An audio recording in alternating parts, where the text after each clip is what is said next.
একদল জেলে সমুদ্রের মাঝখানে জাল ফেলে কাঁকড়া ধরছিল, কিন্তু হঠাৎ করেই পানের নিচ থেকে এক বিশাল ডাইনোসর বেরিয়ে আসে। আর এসেই ডাইনোসরটা জালের ওই খাঁচায় বিশাল এক কামড় বসিয়ে দেয়, আর শেষমেশ পুরো জাহাজটাই টেনে পানির নিচে নিয়ে যায়। এরপর গল্প শুরু হয়।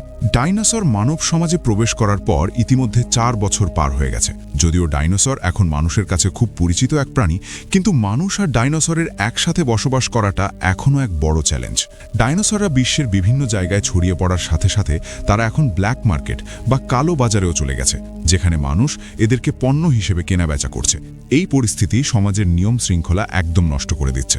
এই অবস্থা নিয়ন্ত্রণ করার জন্য আমেরিকা সরকার ডাইনোসর ধরার বিশেষ ক্ষমতা দেয় একটি বিশাল আন্তর্জাতিক কোম্পানিকে, যার নাম বায়োসিন জেনেটিক্স। এদের বস, যার নাম কুক, সে নিজের লাভের জন্য ইটালির ডলোমাইট পাহাড়ে একটা ডাইনোসর অভয়ারণ্য তৈরি করেছে। তার প্ল্যান হলো ডাইনোসরের বিশেষ ইমিউন সিস্টেম বা রোগ প্রতিরোধ ক্ষমতা ব্যবহার করে নতুন ধরনের ওষুধ তৈরি করা। কোম্পানিটা সবাইকে বলে যে তারা ডাইনোসরের জিন মানুষের ভালোর জন্য ব্যবহার করবে, কিন্তু বেশিরভাগ মানুষই তাদের এই কথা বিশ্বাস করে না। কিন্তু বস কুকের এতে কিছুই যায় আসে না। সে ডক্টর ওয়ের সাথে মিলে প্রাগৈতিহাসিক যুগের জিনের সাহায্যে এক ভয়ঙ্কর প্রজাতির পঙ্গপাল তৈরি করে। এই পঙ্গপালগুলো আকারে বিশাল, খুব দ্রুত বংশবৃদ্ধি করে, আর এদের মারাও খুব কঠিন। তারা এই পঙ্গপালগুলোকে ফসলের খেতে ছেড়ে দেয়, আর এগুলো সব ফসল খেয়ে ধ্বংস করে ফেলে। মজার ব্যাপার হলো, এই পঙ্গপালগুলো শুধুমাত্র বায়োসিন কোম্পানির বীজের ফসল খায় না। কুকের এতে কোনো মাথা ব্যথা নেই যে কত মানুষ না খেয়ে মরবে। সে শুধু চায় পুরো বিশ্বের খাদ্যের বাজারটা নিজের দখলে নিতে। একদিন রাতে ক্লেয়ার আর তার কলিগরা মিলে এক অবৈধ ডাইনোসর প্রজনন খামারে হানা দেয়। তারা তালা ভেঙে ভেতরে ঢোকে আর সেখানকার করুণ অবস্থার ভিডিও করতে থাকে। কিন্তু মাত্র 2 জন মানুষ দিয়ে তো আর সব সামলানো সম্ভব না, তাই তাদের সঙ্গীরাও সাহায্যের জন্য এগিয়ে আসে। কিন্তু তাদের নড়াচড়ার শব্দে সেখানকার পাহারাদাররা তাদের দেখে ফেলে। ভয়ে তারা দৌড়ে একটা ডাইনোসরের খাঁচার দিকে চলে যায়। আর ভাগ্যিস সেখানে থাকা কয়েকটা ট্রাইসেরাটপস বা শিংওয়া ডাইনোসর পাহারাদারদের ধাক্কা দিয়ে ফেলে দেয়। আর এই সুযোগে তারা কোনো মতে সেখান থেকে পালিয়ে বাঁচে। এই ঘটনার পর ক্লেয়ারের কলিগরা সিদ্ধান্ত নেয় যে তারা আর এই কাজ করবে না, কারণ তাদের মতে ক্লেয়ার ডাইনোসর বাঁচাতে গিয়ে বড্ড বেশি ঝুঁকি নিচ্ছে, কোনো প্ল্যান ছাড়াই। অন্যদিকে ওয়েন এখন একদল ডাইনোসরের সাথে ঘোড়দৌড় বা রেস প্র্যাকটিস করছে। বর্তমানে সে, ক্লেয়ার আর ক্লোন করা মেয়ে মেইসি, এই 3 জন মিলে এক নির্জন ডাইনোসর সংরক্ষিত এলাকায় বসবাস করছে। তাদের সাথে সেখানে আরও কিছু প্যারাসরোলোফাস ডাইনোসর থাকে। তাদের সারাদিনের কাজ হলো কাঠ কাটা আর ডাইনোসরদের দেখাশোনা করা। তারা লোকচক্ষুর আড়ালে এখানে লুকিয়ে আছে, কারণ বাইরের দুনিয়ার মানুষজন মেইসিকে খুঁজছে। মেইসির ডিএনএ মডিফাই করা, তাই তার শরীরের বৈজ্ঞানিক মূল্য অনেক বেশি। বিজ্ঞানীরা তাকে ধরে ল্যাবে নিয়ে গবেষণা করতে চায়। কিন্তু মেইসি এখন টিনেজার, তার এই নির্জন জঙ্গল একদম ভালো লাগে না। সে বাইরে যেতে চায়। এই নিয়ে ওয়েনের সাথে তার প্রায় ঝগড়া হয়। আর যেখানে ওয়েন আছে সেখানে তার পোষা র্যাপ্টার ডাইনোসর ব্লু থাকবে না তা কি হয়? কিন্তু এবার ব্লু একা নয়, তার সাথে আছে তার ছোট্ট বাচ্চা, যেটা কিছুদিন আগেই জন্মেছে। হঠাৎ একদিন একদল শিকারী ফাঁদ পেতে ব্লুয়ের বাচ্চাকে ধরে ফেলে, আর একই সাথে তারা বাইরে ঘুরতে বেরোনো মেইসিকেও কিডন্যাপ করে নিয়ে যায়। ওয়েন খবর পেয়ে সাথে সাথে চলে আসে, কিন্তু তার কাছে কোনো অস্ত্র না থাকায় সে তাদের সাথে পেরে ওঠে না। সে দৌড়ে বাসায় যায় অস্ত্র আনার জন্য, কিন্তু ফিরে এসে দেখে ব্লু দরজার সামনে দাঁড়িয়ে আছে, তার বাচ্চা নেই। ওয়েন ব্লুয়ের চোখের দিকে তাকিয়ে প্রমিস করে, আমি তাকে ফিরিয়ে আনবো, কথা দিলাম। এটা শুনে ব্লু জঙ্গলে ফিরে যায়। এরপর ওয়েন আর ক্লেয়ার তাদের এক বন্ধুর সাহায্যে খোঁজ নেওয়া শুরু করে। তারা জানতে পারে রেন নামের এক পাচারকারী এই কাজটা করেছে। এরপর তারা তাদের আরেক বন্ধু ব্যারির সাথে দেখা করে। ব্যারি এখন সিআইএ এজেন্ট হিসেবে কাজ করে আর অবৈধ ডাইনোসর পাচারকারীদের ধরে। ব্যারি তাদের নিয়ে স্থানীয় সবচেয়ে বড় ডাইনোসর ব্ল্যাক মার্কেটে যায়। জায়গাটা যেন ডাইনোসরদের জন্য নরক। এখানে ডাইনোসরদের লড়াই করানো হয়, বাচ্চাদের বিক্রি করা হয়, এমনকি ডাইনোসরের মাংস দিয়ে বারবিকিউও করা হয়। খোঁজাখুঁজির এক পর্যায়ে ক্লেয়ারের সাথে এক কৃষ্ণাঙ্গ মেয়ের দেখা হয়, যে কিনা একজন পাইলট। ক্লেয়ার তাকে মেইসির ছবি দেখায়। ভাগ্যক্রমে মেইসিকে সে দেখেছে, কারণ সে নিজেই ওই বিমান করে ব্লুয়ের বাচ্চাকে পাচার করেছিল। তবে সে বিস্তারিত কিছু বলে না। ওদিকে ওয়েন সেই পাচারকারীকে খুঁজে পায়। রেন সেখানে এক ভয়ঙ্কর ডিল করতে এসেছে। সে এক বায়ারের কাছে একদল অ্যাট্রোসি র্যাপ্টার বা খুনি ডাইনোসর বিক্রি করছে। এই ডাইনোসরগুলোকে এমনভাবে ট্রেনিং করা হয়েছে যে লেজার লাইট দিয়ে যাকে মার্ক করা হবে এরা তাকেই আক্রমণ করবে।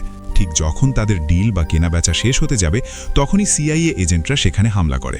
2 পক্ষের মধ্যে তুমুল গোলাগুলি শুরু হয়। সুযোগ বুঝে রেন পালানোর চেষ্টা করে, কিন্তু ওয়েন তাকে ধাওয়া করে। দুজনের ইঁদুর বিড়াল দৌড়ে পুরো মার্কেট তছনছ হয়ে যায়। রেন যখন দেখে সে পালাতে পারছে না, তখন সে খাঁচা ফুলে কিছু হিংস্র ডাইনোসর ছেড়ে দেয়। কিন্তু একটু পরেই সে বুঝতে পারে এটা কত বড় ভুল হয়। ওয়েন স্লাইড করে ডাইনোসরের আক্রমণ থেকে বাঁচে আর রেইনকে ধাক্কা দিয়ে ফেলে দেয়। দুজনের মধ্যে হাতাহাতি হয়, কিন্তু ওয়েন তাকে পিটিয়ে মাটিতে ফেলে দেয়। ঠিক তখনই ছাড়া পাওয়া দুটো ডাইনোসর এসে রেইনের 2 হাত কামড়ে ধরে। ওয়েন তাকে জিজ্ঞেস করে মেইসি কোথায়। রেইন যন্ত্রণায় কাতরাতে কাতরাতে বলে সে মেইসিকে স্যান্টস নামের এক মহিলার কাছে পৌঁছে দিয়েছে, যে ওই সাদা পোশাক পরা মহিলা। কথাটা শেষ হতে না হতেই এক বিশাল ডাইনোসর এসে রেইনকে গিলে খেয়ে ফেলে। ওদিকে স্যান্টস তার পোশাক খুনি ডাইনোসরগুলোকে ছেড়ে দেয় আর লেজার দিয়ে এজেন্টদের মার্ক করে দেয়। মুহূর্তের মধ্যে ডাইনোসরগুলো সবাইকে ছিঁড়ে খেতে শুরু করে। স্যান্টস তার বসকে ফোন করে সব জানায়, কিন্তু ফোন রাখতেই ক্লেয়ার তার সামনে এসে দাঁড়ায়। স্যান্টস তার ওপর হামলা করতে গেলে ক্লেয়ার তাকে ইলেকট্রিক শক দেয়। স্যান্টস বাধ্য হয়ে বলে যে মেইসিকে বায়োসিন কোম্পানিতে পাঠানো হয়েছে। ঠিক তখনই একটা খুনি ডাইনোসর সেখানে চলে আসে। স্যান্টস লেজার দিয়ে ক্লেয়ারকে মার্ক করে দেয়। এবার ডাইনোসরটা পাগলের মতো ক্লেয়ারকে ধাওয়া করে। ক্লেয়ার জান প্রাণ নিয়ে দৌড়ায় আর ছাদ থেকে লাফ দিয়ে সোজা নিচে থাকা একটা ট্রাকে গিয়ে পড়ে। সেই ট্রাকের ড্রাইভার ছিল ওই পাইলট মেয়েটা, যার নাম কেইলা। কেইলা ক্লেয়ারকে বাঁচায় আর বলে সে তাদের প্লেনে করে বায়োসিন কোম্পানিতে নিয়ে যাবে। ওয়েন খবর পেয়ে বাইক নিয়ে তাদের পিছু নেয় প্লেনে ওঠার জন্য, কিন্তু তার পেছনেও লেজার গাইডের ডাইনোসরগুলো ধাওয়া করে। শহরের অলিগলি দিয়ে এক ভয়ঙ্কর চেজ শুরু হয়। ওয়েন কোনো মতে ডাইনোসরগুলোকে এড়িয়ে প্লেনের কাছে পৌঁছায়। প্লেনটা যখন ওড়ার জন্য রানওয়েতে স্পিড বাড়াচ্ছে, ঠিক শেষ মুহূর্তে ওয়েন বাইক ছেড়ে প্লেনের ভেতরে লাফ দিয়ে উঠে পড়ে।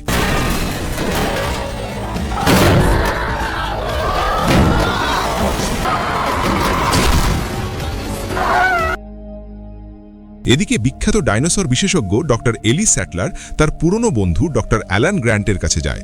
সে শুধু আড্ডা দিতে যায়নি, সাথে করে নিয়ে গেছে সেই বিশাল মিউটেন্ট পঙ্গপাল। সে গ্র্যান্টকে দেখায় যে এই পঙ্গপালের জিনে প্রাগৈতিহাসিক যুগের ডিএনএ আছে।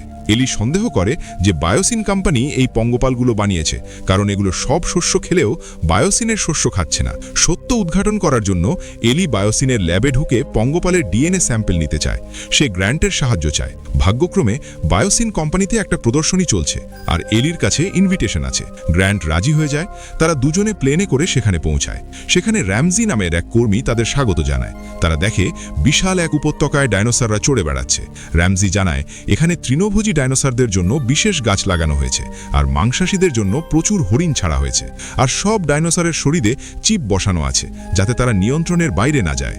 এরপর তাদের দেখা হয় বায়োসিনের সিইও কুকের সাথে। কুক খুব ভাব নিয়ে বলে যে তারা ডাইনোসরের জিন দিয়ে মরণব্যাধি রোগের ওষুধ বানাচ্ছে। এরপর তারা তাদের পুরনো বন্ধু ডক্টর ইয়ান ম্যালকামের লেকচার শোনে। মিটিং শেষে এলি আর ব্যান্ট ম্যালকামকে সব খুলে বলে। ম্যালকাম তাদের সাহায্য করতে রাজি হয়। সে গোপনে এলিকে একটা চাবি দেয় আর ইশারা করে বলে যে ল্যাবরেটরিটা মাটির নিচে আছে। ওদিকে ল্যাবের ভেতরে ডক্টর উ মেইসিকে বুঝাচ্ছেন যে মেইসি আসলে কোনো সাধারণ ক্লোন নয়। মেইসির মা শার্লট নিজের গর্ভেই মেইসিকে ধারণ করেছিলেন এবং মেইসির জিন পরিবর্তন করে তার বংশগত রোগ সারিয়ে দিয়েছিলেন। ডক্টর উ এখন মেইসি আর ব্লুয়ের বাচ্চার ডিএনএ ব্যবহার করে তার তৈরি করা পঙ্গপালের ভুলটা শোধরাতে চান, যাতে পৃথিবী ধ্বংস না হয়। কিন্তু সিইও কুক এসব শুনতে চায় না। সে শুধু টাকা চেনে। এদিকে গ্র্যান্ট আর এলি স্পেশাল স্যুট পরে চুপি চুপি ল্যাবে ঢুকে পড়ে। যেই না পঙ্গপালের ডিএনএ স্যাম্পল নিয়েছে, ওদিকে মেইসি সুযোগ বুঝে ব্লুয়ের বাচ্চাকে ছেড়ে দেয় আর নিজেও পালানোর চেষ্টা করে। এতে অ্যালার্ম বেজে ওঠে। ল্যাবের সব পঙ্গপাল ছাড়া পেয়ে যায়। গ্র্যান্ট আর এলি কোনো মতে হামাগুড়ি দিয়ে ল্যাব থেকে বের হয়। আর ঠিক তখনই পালানো অবস্থায় মেইসির সাথে তাদের দেখা হয়। এবার তারা তিনজন একসাথে পালানো শুরু করে। অন্যদিকে আকাশে থাকা কুকের লোকেরা ক্লেয়ার আর হুয়েনদের প্লেনটা দেখে ফেলে। কুক নির্দেশ দেয় আকাশের সুরক্ষা সিস্টেম বন্ধ করে দিতে। এর ফলে আকাশে থাকা বিশাল উড়ন্ত ডাইনোসর কেটজেল কোটলাস প্লেনটাকে আক্রমণ করে। ডাইনোসরটা প্লেনের ডানা আর ইঞ্জিন নষ্ট করে দেয়। প্লেন ক্র্যাশ করতে যাচ্ছে দেখে কেইলা একমাত্র প্যারাশুটটা ক্লিয়ারকে পরিয়ে নিচে ঠেলে দেয় আর ওয়েন আর কেইলা প্লেন সহ বরফের ওপর ক্র্যাশ ল্যান্ডিং করে। অন্যদিকে এলি আর গ্র্যান্ট ল্যাব থেকে বের হওয়ার সময় র্যামজির সামনে পড়ে যায়। তারা ভয় পেয়ে যায়, কিন্তু র্যামজি তাদের আশ্বস্ত করে বলে যে ভয় পাবেন না, আমি আপনাদের সাহায্য করতে এসেছি। এরপর র্যামজি তাদের গোপনে একটা ট্রাকে করে পালানোর ব্যবস্থা করে দেয়। অন্যদিকে আমাদের হিরোইন ক্লেয়ার যদিও ডাইনোসরের পেটে যায়নি, কিন্তু প্যারাশুটে করে নামার সময় সে একটা গাছের ডালে ঝুলে পড়ে। ঠিক তখনই সেখানে হাজির হয় এক অদ্ভুত ডাইনোসর থেরিজিনোসরাস, যার নখগুলো তলোয়ারের মতো লম্বা। ভালো খবর হলো এই ডাইনোসরটা চোখে কম দেখে, তাই সে গাছে ঝুলে থাকা ক্লেয়ারকে দেখতে পায় না। কিন্তু কপাল খারাপ ছিল সেখানে ঘুরে বেড়ানো এক অবলা হরিণের। থেরিজিনোসরাস এক থাপ্পড় মেরে হরিণটাকে অনেক দূরে উড়িয়ে দেয়। এই সুযোগে ক্লেয়ার বাঁধন খুলে নিচে নামে আর হামাগুড়ি দিয়ে ডাইনোসরটার পায়ের নিচ দিয়ে পালানোর চেষ্টা করে। কিন্তু একটা পুকুরে নামতেই ডাইনোসরটা পানির শব্দ পেয়ে যায়। ক্লেয়ার ভয়ে পানির নিচে ডুব দেয় আর শ্বাস আটকে রাখে। ডাইনোসরটা কিছুক্ষণ অপেক্ষা করে কোনো শব্দ না পেয়ে সেখান থেকে চলে যায়। ক্লেয়ার সেবারকার মতো প্রাণে বেঁচে যায়। একই সময় ওয়েন আর কেইলা বিধ্বস্ত বিমান থেকে কোনো মতে বেরিয়ে, কিন্তু বিপদ কি আর পিছু ছাড়ে। বরফের উপর দিয়ে হাঁটার সময় তাদের ধাওয়া করে এক পাইরোর্যাপ্টর। এই ডাইনোসরটা পানির নিচেও সাঁতরাতে পারে। বরফ ভেঙে ডাইনোসরটা পানির নিচ দিয়ে তাদের অ্যাটাক করে। ওয়েন তো প্রায় মরেই যাচ্ছিল, কিন্তু কেইলা তাকে টেনে তোলে। এরপর তারা দৌড়ে একটা লিফটের ভেতরে ঢুকে কোনো মতে প্রাণ বাঁচায়। লিফট থেকে বেরিয়ে তারা ক্লিয়ারকে খুঁজতে থাকে। তারা ক্লিয়ারের প্যারাশুটের সিট খুঁজে পায়, কিন্তু সেখানে চাপ চাপ রক্ত দেখে ভয়ে তাদের আত্মা শুকিয়ে যায়। তারা ভাবে ক্লিয়ার হয়তো মারা গেছে, কিন্তু ভালো করে দেখে তারা বোঝে এটা আসলে সেই মরা হরিণটার রক্ত। ঠিক তখনই রক্তের গন্ধে সেখানে হাজির হয় জুরাসিক পার্কের আসল হিরো টিরেক্স।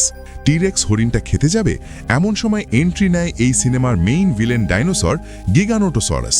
টিরেক্স বুঝলো এর সাথে গায়ে জোরে পারা যাবে না, তাই সে খাবারটা ছেড়ে দিয়ে চলে যায়। আর গিগানোটোসরাস রাজার মতো খাবারটা নিয়ে চলে যায়। রাত হয়ে যায়। ক্লিয়ার একটা আলো দেখতে পায়, কিন্তু তার সামনে চলে আসে সেই বিষ ছোড়া ডাইনোসর ডাইলোফোসরাস।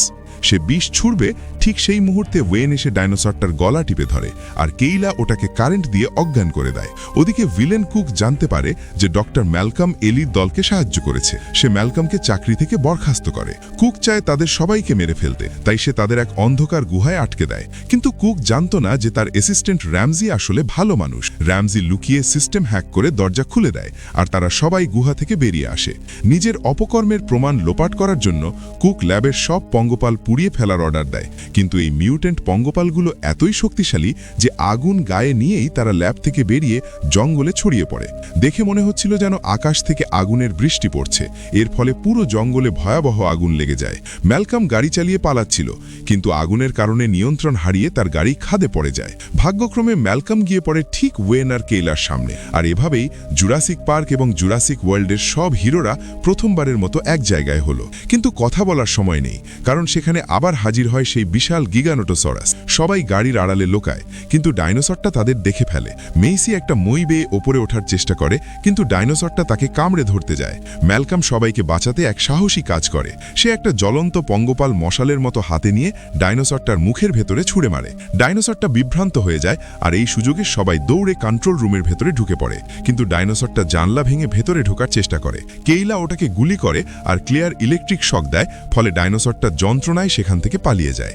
ওদিকে জঙ্গলের আগুন ল্যাবের দিকে আসছে দেখে কুক সবাইকে পালানোর নির্দেশ দেয়। কেইলা বলে ছাদে একটা হেলিকপ্টার আছে, সেটা দিয়ে পালানো যাবে, কিন্তু তার জন্য এরিয়াল ডেটারেন্ট সিস্টেম অন করতে হবে যাতে উড়ন্ত ডাইনোসর অ্যাটাক না করে। কিন্তু পাওয়ার অফ থাকায় সেটা কাজ করছে না, তাই তারা দল ভাগ করে নেয়। এলি আর ক্লেয়ার যায় মেইন পাওয়ার অন করতে, আর ওয়েইন, গ্রান্ট আর মেইসি যায় ব্লুয়ের বাচ্চা বেটাকে উদ্ধার করতে। সব বাধা পেরিয়ে তারা সফলভাবে পাওয়ার অন করে এবং বেটাকে উদ্ধার করে।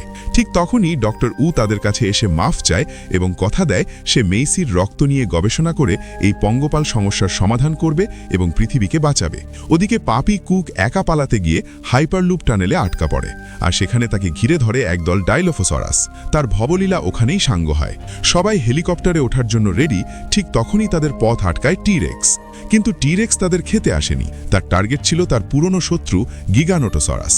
দুই দানবের মধ্যে ভয়ঙ্কর লড়াই শুরু হয়, কিন্তু গিগানোটোসরাস অনেক বেশি শক্তিশালী হওয়ায় সে টিরেক্সকে আছড়ে ফেলে দেয়। দেখে মনে হচ্ছিল টিরেক্স মারা গেছে। তখন কেইলা বুদ্ধি করে একটা ফ্লেয়ার গান মারে, যেটা গিয়ে পড়ে থেরিজিনোসরাসের কাছে।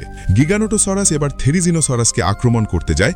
ঠিক সেই মুহূর্তে টিরেক্সের জ্ঞান ফেরে, আর সে শেষ শক্তি দিয়ে গিগানোটোসরাসকে ধাক্কা মারে। গিগানোটোসরাস গিয়ে পড়ে থেরিজিনোসরাসের সেই তলোয়ারের মতো নখের ওপর।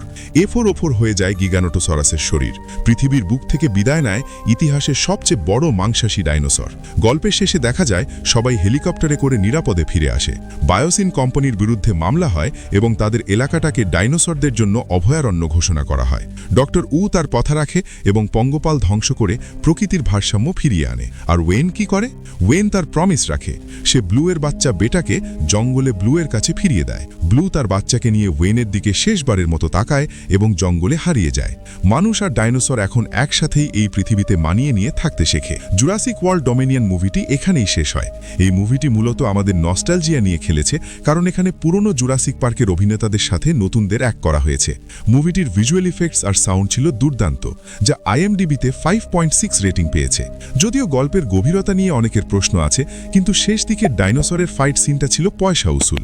আপনার কাছে কোন ডাইনোসরটি সবচেয়ে শক্তিশালী মনে হয়? কমেন্ট করে অবশ্যই জানাবেন। আর হ্যাঁ, ভিডিওটি ভালো লাগলে লাইক দিতে ভুলবেন না, কারণ আপনার একটা লাইক আমাদের পরবর্তী ভিডিও বানাতে উৎসাহ দেয়। সাবস্ক্রাইব করে আমাদের সাথেই থাকুন। দেখা হবে পরের ভিডিওতে। টাটা।